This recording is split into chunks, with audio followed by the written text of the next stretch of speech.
Thank you, Dr. Parul, for having me included in this instruction course. So I'm going to be speaking about the role of LipiView in MGD, its impact on cataract and refractive surgery outcomes. Now, we all know that MGD is everywhere. It's causing symptoms of dry eye.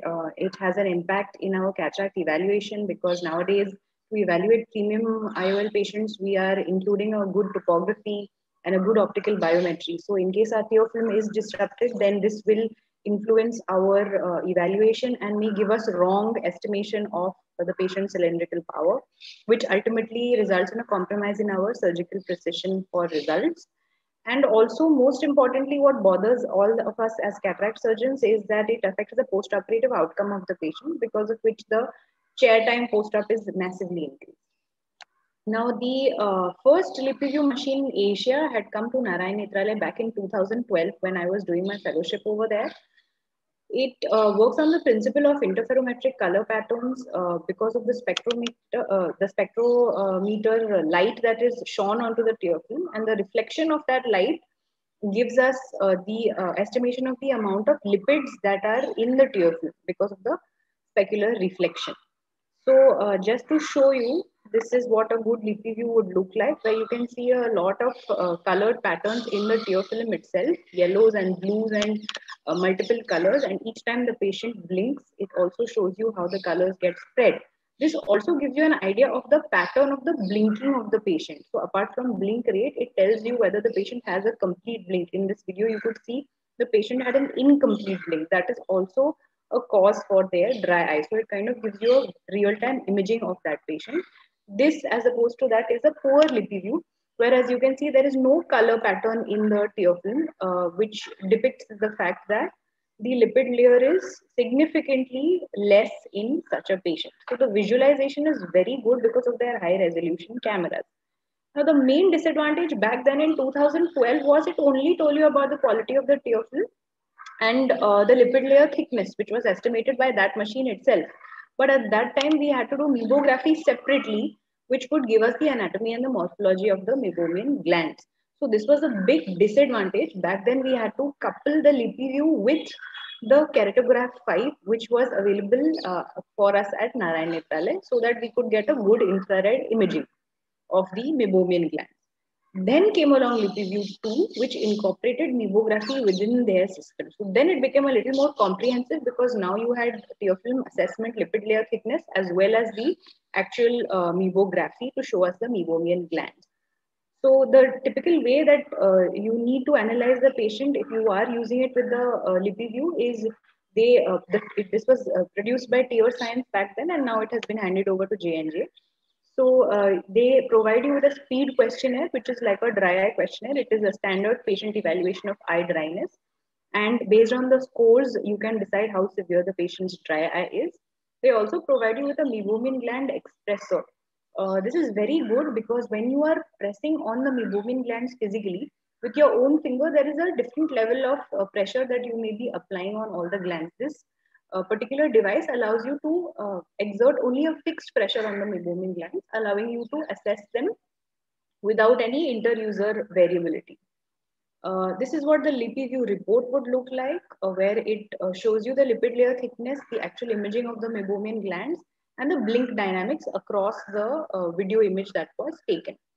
After that, this can be coupled with your LipiFlow. So in your LipiFlow treatment, that is specifically designed as a treatment for dry eyes, which is first evaluated with the LipiView. So this is how the console is inserted into the eye. It's done under topical anesthesia. The plunger is disposable for each patient, and you first put it under the lower lid and then under the upper lid. There is a space that is maintained between the cornea and the plunger, but you can also use some viscous lubricating eye drop in order to make sure that you don't scratch or touch the cornea. And the actual LipiFlow is my video is playing. So the best part about this is that it uses vector thermal pulsation treatment. So not only does it increase the temperature locally, and right over there in conjunction with your eyelids, but it also presses them. So it's not just heat, but it's also expression of the glands. This is the reason why I think that by far this technology should be working much more effectively than other treatments, because apart from direct heat onto the upper and the lower lid where your meibomian glands are there, it is also helping in expressibility of the secretions.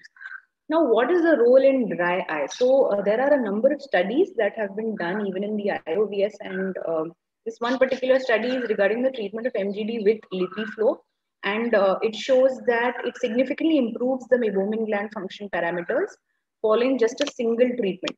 The question is up to when? So these studies were done up to 2 weeks and 4 week visits, which is quite a short time for such an expensive treatment. Coming to the next study, they talk about the fact that again it was more effective than just simple, plain and simple warm compress. But again, the question is how long? Again, this study also, the patients were evaluated only up to 2 and 4 weeks. The third study is comparing the effect of LipiFlow on obstructive and hyposecretory MGD. Now, this is very interesting. Normally, you would want to use any of these dry eye treatment devices in patients who have obstructive MGD because you want to increase the expressibility of the glands. And you will not use it in hyposecretory or atrophic MGD because the glands are atrophic. So this showed that very nicely that it is only useful in that if you have atrophic MGD, then you might not want to consider this procedure. The role of MGD and cataract surgery has already been assessed in a number of studies. And basically, it has been proved that the patient's lipid layer thickness is significantly thinner after a cataract surgery, because of which the dry eye symptoms and MGD parameters of these patients deteriorate after a cataract surgery. Knowing this, this is the reason why most of us also have started incorporating lubricating eye drops in our post-op regimen. So what is the use of devices like LipiFlow in cataract surgery? When you use them, there is this one particular study in the American Journal of Ophthalmology as recent as May 2021, where it shows that a preoperative LipiFlow, if done before the cataract surgery, is better not only for the patients who are having preoperative classic MGD, but also who are having milder symptoms or baseline MGD, because we know that dry eye is going to be induced by any ocular surgery. So you might want to warn such patients, and if they are willing, the baseline MGD also can be treated. Of course, if they have definite MGD, it's always a good idea to treat your MGD first and then plan for a cataract surgery. There is another study which shows that the unsatisfied patient after cataract surgery is the huge contributor is your ocular surface disease itself. And so treating these patients preoperatively would save you a lot of and give you better visual outcomes. More importantly, it gives you a better visual outcome of the surgery.